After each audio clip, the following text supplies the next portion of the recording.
In our Igbo village of Amoya, children were celebrated as gifts from the gods. When Mory was born, the whole village gathered to welcome him.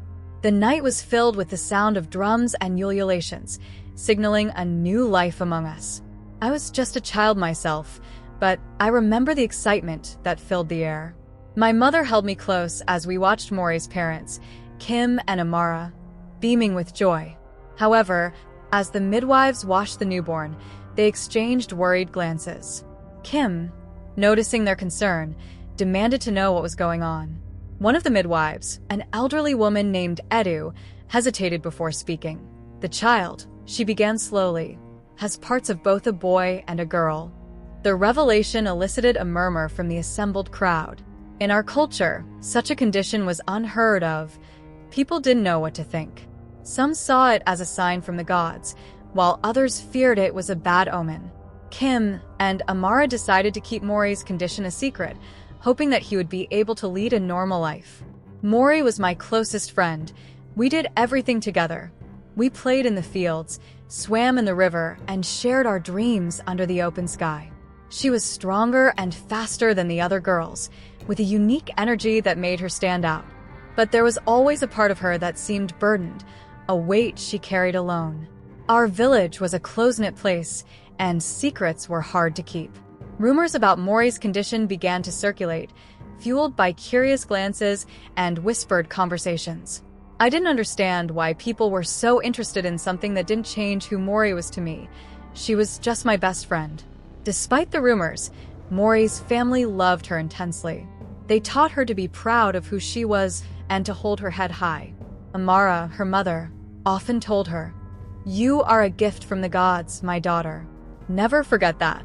As we grew older, the pressure of secrecy weighed more and more heavily on Mory. She longed to be accepted for who she was, but the fear of rejection kept her silent. Our bond grew stronger, and I became her confidant, the only person she could trust with her deepest fears. Little did we know that the day would come when Mory's secret would be revealed to the entire village, and our lives would change forever. The Mask Festival was the highlight of the year in Amoya. It was a time of joy and celebration, where the entire village gathered to honor our ancestors and the gods. The air was filled with music, laughter, and the aroma of delicious food. Everyone wore colorful masks, each telling a story of our rich heritage. As the festival approached, Mory and I eagerly prepared our costumes, spending days creating our masks, putting our hearts into every detail. That year, Mory had created a particularly intricate mask with vibrant colors and delicate patterns that reflected her unique spirit. The day of the festival arrived, and the village was full of energy. Mory and I joined the crowd, our masks hiding our faces, but not our excitement. We danced and sang, losing ourselves in the beat of the drums. For a moment, it seemed all our worries were behind us. But as the sun set, an eerie feeling came over me. I noticed Aiken, a boy from our village, known for his sharp tongue and quick temper, watching Mory closely. He had always been suspicious of her and feared she would cause trouble. During the traditional dance, Aiken approached us with a smirk. "Why don't you join the dance, Mory?" His loud voice attracted attention. "Or are you afraid?" Mory's eyes flashed with a mixture of fear and anger.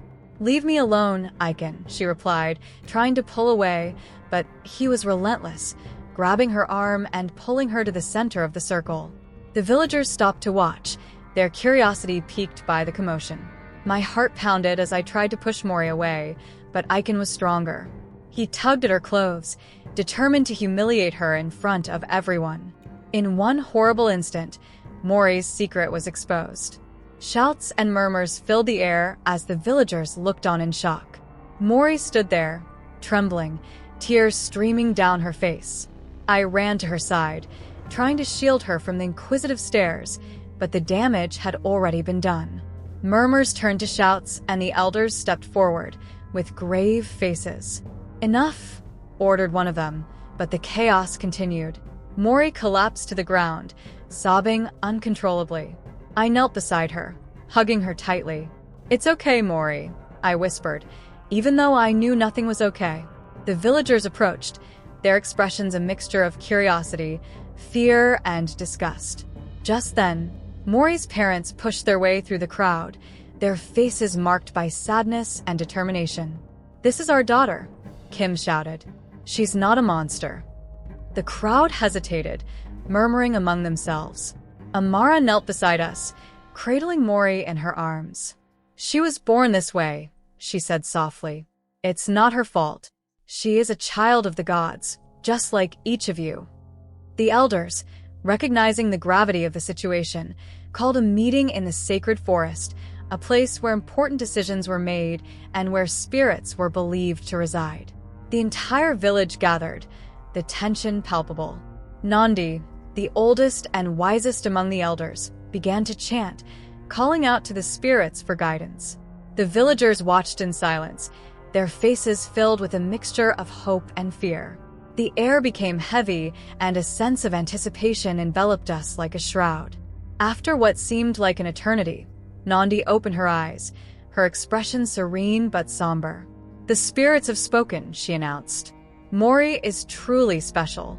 He is a bridge between worlds, a symbol of balance and harmony. His condition is not a curse, but a gift." A murmur of surprise rippled through the crowd. Nandi continued, "We must accept her for who she is. The spirits warn us against rejection and hatred. They remind us that every life is sacred and that we must embrace diversity." Relief washed over me, and I saw a glimmer of hope in Mory's eyes. The villagers seemed to relax, the tension slowly dissipating. But not everyone was convinced. Iken took a step forward, his face twisted in anger. "This is madness," he shouted. "It is an aberration. We cannot accept this." Nandi looked at him sternly. "The spirits have spoken, Iken. You dare to defy them?" Iken hesitated, then spat on the ground. "I will not be a part of this," he muttered, walking away in anger. The elders turned to the rest of the villagers. "We must support Mory," said Nandi. "He needs our love and acceptance. Let this be a lesson to us all." Slowly, one by one, the villagers began to approach Mory, offering words of kindness and support. It wasn't easy, and some were still struggling with their feelings, but the tide was turning. In the weeks that followed, Mory's life changed drastically. She was no longer the girl with a secret, but a symbol of strength and resilience. The village began to heal, and, although there were still challenges, Mory faced them with courage.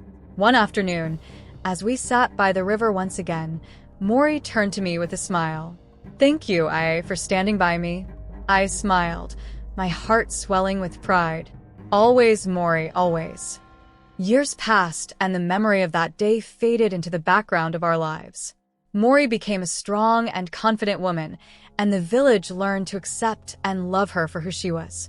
Her story became part of our folklore, a tale of acceptance, resilience, and the power of the human spirit. Over time, Mory became a symbol of hope and unity in Amoya. His story was told and retold, not only as a reminder of what had happened, but as a guide for how we should treat each other.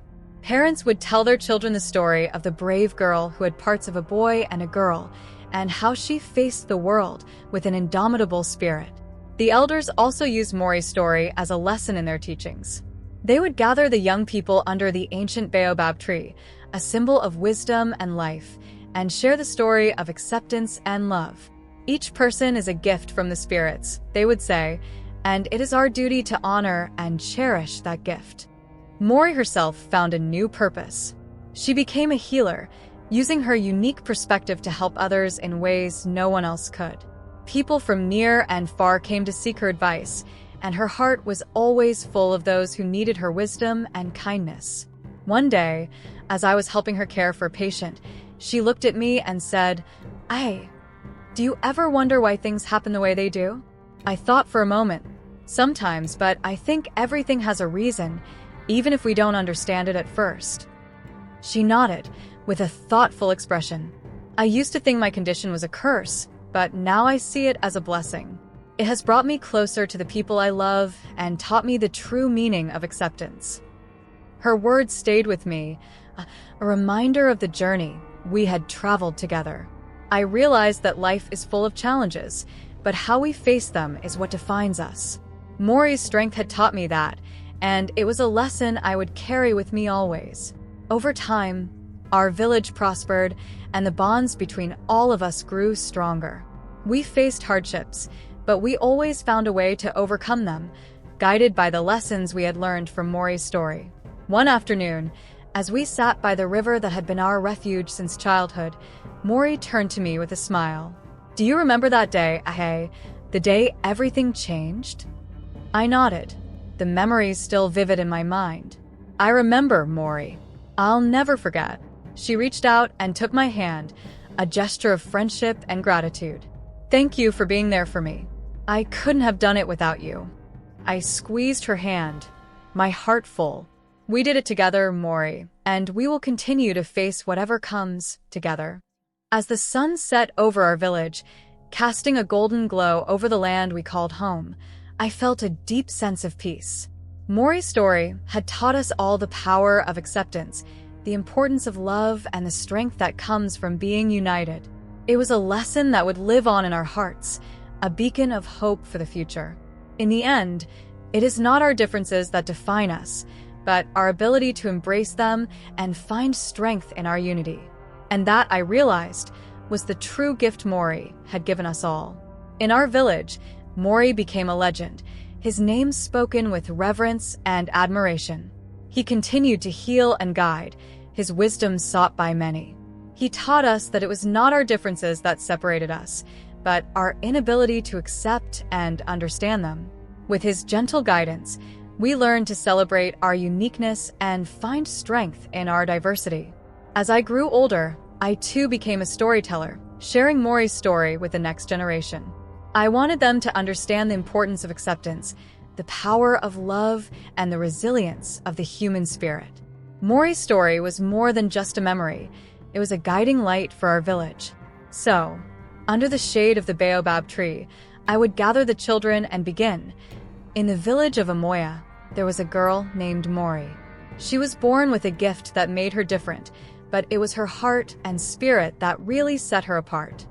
The children listened with wide eyes, their minds absorbing the lessons of acceptance and love. I knew that as long as we remember Mory's story, her legacy would live on, guiding us to a future where every life was valued and every person cherished. Mory's life was a testament to the strength of the human spirit and the power of acceptance. He showed us that true courage lies in embracing who we are and standing up for what is right. His journey was not easy, but he inspired everyone to be better, to love more deeply, and to live more fully. In the end, Mory taught us the greatest lesson of all, that love and acceptance can overcome any obstacle. In his memory, we vow to carry that lesson forward, ensuring that our village will always be a place of hope, unity, and compassion.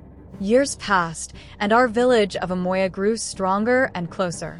Acceptance of Mory's unique condition had brought a new sense of understanding and compassion among us, but challenges still arose that tested the lessons learned. One such challenge came in the form of a disease that swept through the village.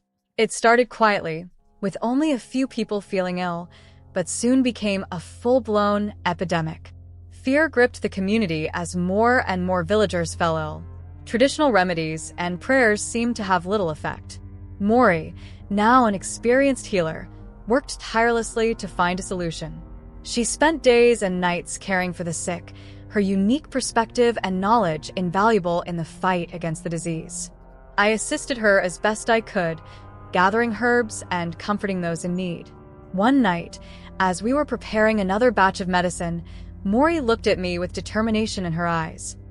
She said, "I think there is a plant that might help, but it grows deep in the forest, beyond where we usually venture.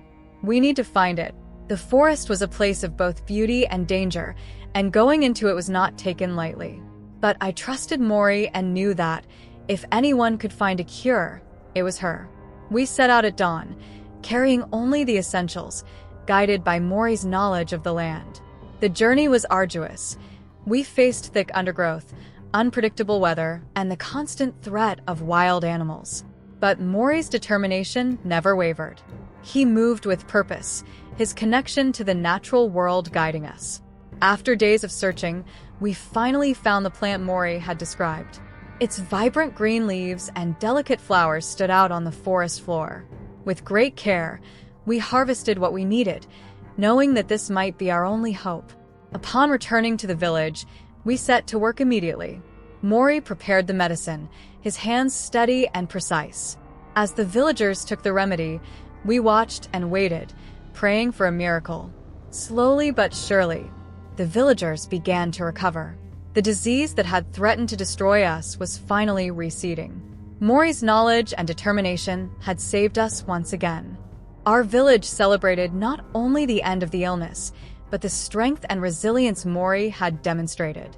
He had proven that, even in the face of great adversity, the power of compassion and perseverance could overcome any obstacle. The illness had left its mark on our village, but it had also brought us closer together. We had faced a great challenge and emerged stronger, our bonds of community and love fortified. Mory's role as a healer was now undisputed, and her wisdom was sought by many. As time passed, we began to look to the future. The younger generation, inspired by Mory's story and recent trials, was eager to learn and contribute to the welfare of the village. Mory and I started a small school where we taught not only healing, but also the values of acceptance and unity. The school quickly became a place of hope and learning. Children from Amoya and neighboring villages came to study, their minds open and eager to learn. Mory's lessons went beyond traditional subjects. He taught the importance of empathy, understanding, and the strength found in diversity. One day, as we were teaching, a young man named Chitty raised his hand. "Mory," he asked, "how did you find the courage to be yourself when others didn't understand you?" Mory smiled, his eyes reflecting the wisdom of his journey. Courage comes from knowing who you are and believing in your own worth. It's not always easy, but when you embrace your true self, you find a strength that no one can take away from you. Her words resonated deeply with the children, and I could see the impact they had. Mory's story was not just a lesson from the past, it was a living testament to the power of authenticity and resilience. The village continued to thrive, its people more united than ever. We celebrated our traditions, but we also welcomed new ideas and perspectives. Mory's influence had transformed us into a community that valued each individual, regardless of their differences.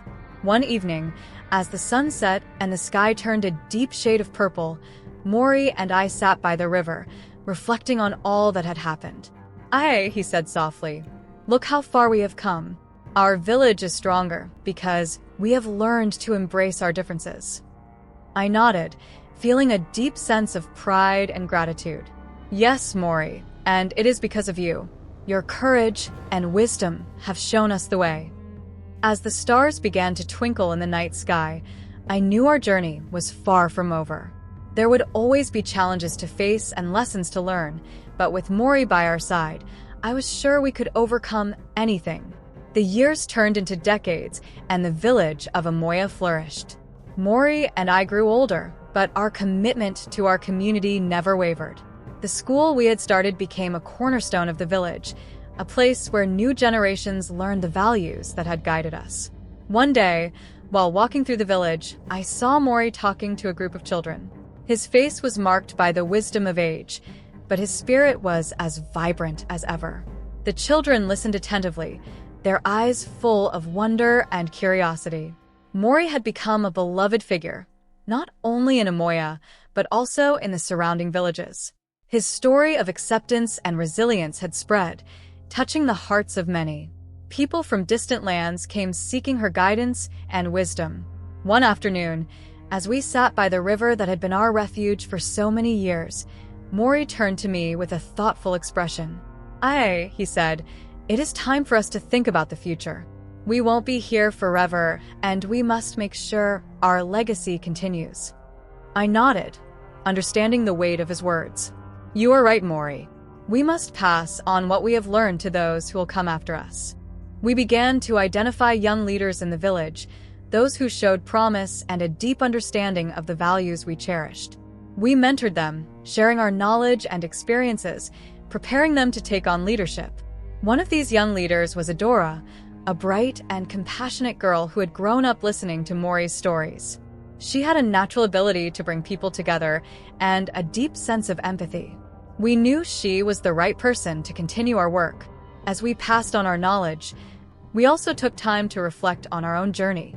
Mory's status, once seen as a curse by many, had become a symbol of strength and unity. Our village had learned to embrace diversity and celebrate the unique gifts of each individual. On the day we officially handed over our responsibilities, the whole village gathered to celebrate. It was a moment of joy and pride, but also of reflection. We had come so far, and it was time to let the next generation lead. Mory spoke to the assembled crowd, his voice loud and clear. Today we pass the torch to those who will lead us into the future. Remember the lessons we have learned, to accept and love others, to find strength in our diversity, and to always stand together. As the sun set, casting a golden glow over the village, I felt a deep sense of accomplishment. We had faced many challenges, but we had overcome them with love and resilience. And now, as I looked to the future, I knew that Mory's legacy would continue to inspire and guide us for generations to come. Our history reminds us that it is not our differences that define us, but our ability to embrace and celebrate them. Through Mory's journey, we learned the power of love, acceptance, and unity. And as we move forward, we carry these lessons in our hearts, ensuring that their spirit lives on in the Amoya community.